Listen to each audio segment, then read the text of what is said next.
नमस्कार, आप देख रहे हैं MKS न्यूज 24 और मैं हूं आपके साथ ज्योति पांडे। यहाँ हम आपको दिखाएंगे हर राज्य की महत्वपूर्ण और बड़ी खबरें। तो चलिए शुरुआत करते हैं कुछ खास खबरों से।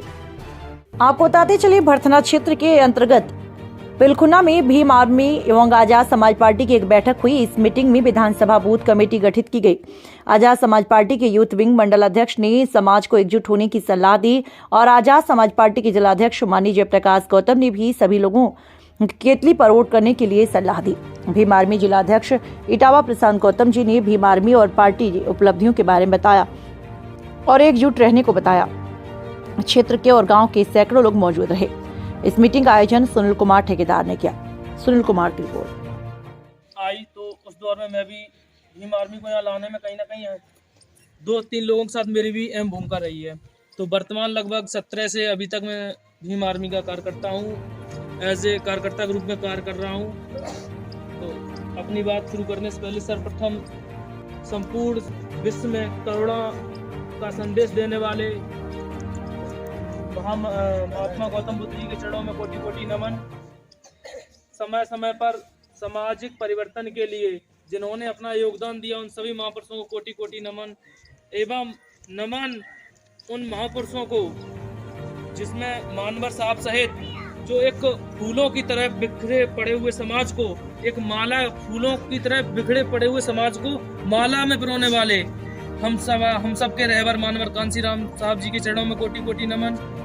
एवं नारी मुक्तिदाता, संविधान निर्माता, भारत रत्न परम पूज्य बाबा साहब डॉक्टर BR अम्बेडकर जी के चरणों में कोटि कोटि नमन। नमन शिक्षा की देवी माता सावित्री फुले जी के चरणों में कोटि कोटि नमन। एवं नमन तमाम उन सभी महापुरुषों को जिन्होंने समय समय पर अपना सामाजिक परिवर्तन करने के लिए योगदान दिया। साथियों, सबसे पहले मैं आप लोगों का धन्यवाद इसलिए कर रहा हूं कि ये वही पिलखुना है जिसने रोहित गौतम को जिला पंचायत सदस्य बनाया। क्योंकि यदि मेरा मानना है कि अगर आप लोगों का वोट एक साथ नहीं मिलता तो आज रोहित गौतम जिला पंचायत सदस्य नहीं होते। तो आप लोगों का हाथ जोड़कर बार बार आभार, धन्यवाद कि आप लोगों ने एक अपने समाज के बेटे को चुनकर उस नेतृत्व के लिए भेजा। लेकिन वो हमारी संख्या ज़्यादा ना होने की वजह से आज हम लोग उस स्थिति में नहीं है कि अपनी बात उस आयोग तक रख सकें। लेकिन फिर भी जिसको आपने चुना, कभी भी उस बेटे ने, उस भाई ने आपको पीठ नहीं दिखाई। इटावा कानपुर मंडल के अंदर जितने भी जिले आते हैं, कहीं भी मामला होता है तो व्यक्ति कभी समाज को पीठ नहीं दिखाता है। आज हो सकता है वो यहाँ नहीं आ पाए क्योंकि वो इस समय उनके पिता मामा जी का लड़का का कुछ एक्सीडेंट वगैरह हो गया तो वो गुजरात में चले गए हैं। रातों 11 बजे ही निकले हैं वो। तो मैं अपनी बात शुरू करूं।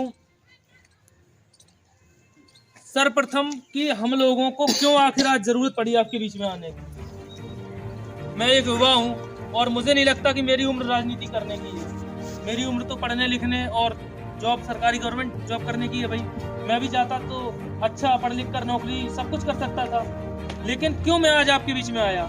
ऐसी क्या जरूरत पड़ी कि आज इनको आना पड़ा या मुझे आप लोग सैलरी दे रहे हैं?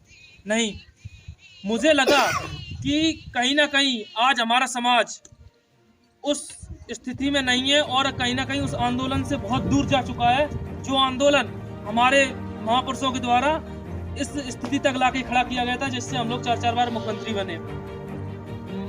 बाबा साहब ने रोते हुए कहा था कि ये कहा था आगरा के अंदर कि मुझे मेरे समाज के पढ़े लिखे लोगों ने धोखा दिया है।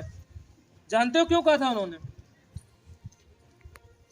उन्होंने इसलिए कहा था कि उन्होंने अपनी मदद से जिन लड़कों को विदेश पढ़ने के लिए भेजा वो पढ़ के तो आए, लेकिन पढ़ने के बाद सफल भी हुए, लेकिन उन लोगों ने दोबारा अपने समाज की तरफ मुंह करके नहीं देखा कि हमारा समाज किस स्थिति में। तब उन्होंने रोते हुए कहा था कि ये मुझे मेरे समाज के पढ़े लिखे लोगों ने धोखा दिया है। तो उन्होंने एक निवेदन भी किया था कि ऐ मेरे समाज के लोगों, मैं इस आंदोलन को बहुत मुश्किल से, बहुत कुछ खोकर, बहुत कुछ कुर्बानियां देकर यहाँ तक लाया हूँ। अगर आप इसे आगे ना बढ़ा सके तो इसे पीछे भी मत जाने देना। कहा था। कितने लोगों ने सुना ये बात? उनका संदेश सुना है ना?